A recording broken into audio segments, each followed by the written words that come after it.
Во Драгоево село во Лакавичко, во кое живеат околу 150 жители, се асфалтираат улици во должина од над 1000 метри. Во село Драгоево ќе се асфалтираат речиси сите улици во селото со вкупна должина од 1 километар и 200 метри и со вкупна инвестиција од 3 милиони денари.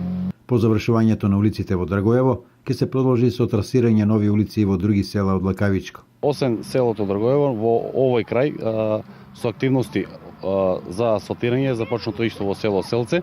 Таму веќе тампонот е ставен, се очекува во секое време да се стави и асфалт, со што практично во овој регион ќе завршиме со асфалтирање со селото.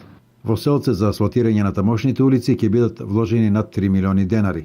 За жителите од Драгоево новите улици се повеќе од потребни, велат дека доколку биле изградени пред 20-30 години, селото денес ќе броело двојно повеќе жители.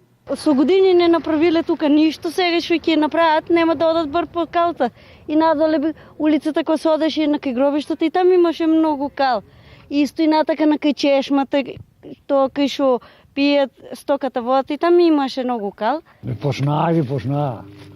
Свака им част ги направат. Ја тука живеам, и децата патуват моите на школа у Ново село, у градинката. Подобро, ама и превоз нема.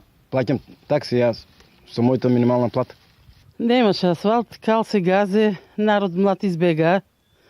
Вака бил некој ќе се врне да биде тук. Освен во селата, општина Штип деновиве привршува и со асфалтирање на улици во градот кои досега представувале проблем за жителите. Во населбата Баби беше асфалтирана улицата Мара Минанева со должина од над 300 метри. Во текот на вчерашниот ден заврши асфалтирањето на улица Мара Минанева во насел Баби, која што добива, така да кажеме, обновен стоен асфалт по повеќе од 25 години. Инвестицијата е вредност околу 10.000 евра, а изведуваш беше ВЕК група од Радовиш. Во текот на денешниот, односно утрешниот ден, се очекува да започнат активности и на вториот дел од улица Вита Поп Јорданова.